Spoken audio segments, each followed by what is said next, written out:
Singareni గనుల్లో political సమరం నడుస్తోంది. పోటాపోటీ లేఖలు, ఆరోపణలు, సవాళ్లతో పొలిటికల్ బ్లాస్టింగ్ జరుగుతోంది. మూడు పార్టీల నేతల మాటల మైండ్స్ పేలుస్తున్నారు. ఇంతకీ సింగరేణిలో అసలు ఏం జరుగుతోంది?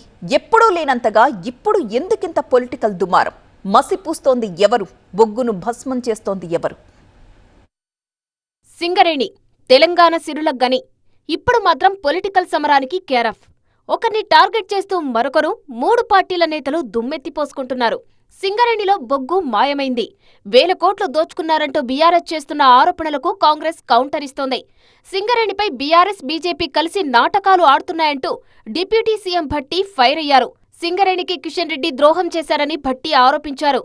కేవలం సింగరేణిని ఆబాస్పాలు చేయాలని, సింగరేణి సంస్థలకి నష్టపరచాలని ఒక కుట్రపూర్తిగా ఇరు రాజకీయ పార్టీలు, ఇటు బీఆర్ఎస్, బీజేపీ రెండు కలిసి ఆడుతున్న నాటకం ఇది. అందుకే చాలా స్పష్టంగా మీ ముందే అందరూ ఓపెన్ హౌస్లో మాట్లాడించాను. బహుశా మీ అందరూ కూడా ఈ సింగరేణిని రక్షించుకునే పరిస్థితుల్లో ఇటువంటి తప్పుడు ఆరోపణలు చేసే చిల్లర రాజకీయాలు చేయొద్దని. బీఆర్ఎస్ పాలనలో 1000 కోట్ల బకాయిలు పెట్టడంతోనే ఇప్పుడు సింగరేణిపై అప్పుల భారం పడిందని ప్రభుత్వం అంటోంది.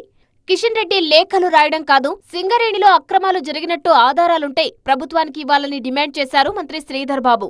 వారు బొగ్గు గనుల శాఖ మంత్రిగా ఉన్నారు. వారు 1 టన్ను బొగ్గు ఉత్పత్తి చేస్తే ఏ విధంగా దాని అవుట్వర్డ్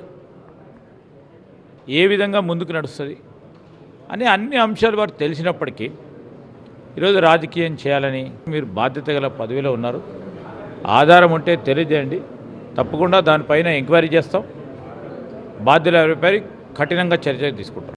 ఈ విషయంలో ప్రభుత్వ తీరు విమర్శలకు కౌంటర్ ఇస్తోంది బీజేపీ. సింగరేణిలో అసలేం జరుగుతుందనే దానిపై తక్షణమే విచారణ చేయించాలని బీజేపీ డిమాండ్ చేస్తోంది. మరోవైపు తనపై చేస్తున్న విమర్శలకు ఘాటుగా కౌంటర్ ఇచ్చారు కేంద్ర మంత్రి కిషన్ రెడ్డి. తనను పొలిమేరల నుంచి తరిమి కొడతానన్న రేవంత్ రెడ్డి కామెంట్స్ పై ఆగ్రహం వ్యక్తం చేశారు. తనను తరిమి కొట్టేవాళ్లు ఈ గడ్డపై ఇంకా పుట్టలేదన్నారు.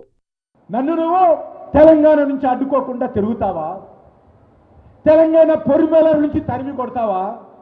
అంత దమ్ము ధైర్యము ఈ కాంగ్రెస్ పార్టీకి ఉందా, మీకుందా, మీ ప్రభుత్వానికి ఉందా? నేను సవాల్ చేస్తా ఉన్నాను. నన్ను ఈ యొక్క తెలంగాణ గడ్డ పొలిమేరల నుంచి తరిమి కొట్టేటువంటి వ్యక్తి ఈ గడ్డ మీద ఇంకా పుట్టలే. సింగరేణి బెల్టులో నేతల వరుస పర్యటనలు, సవాళ్లతో రాజకీయం మరింత వేడెక్కింది.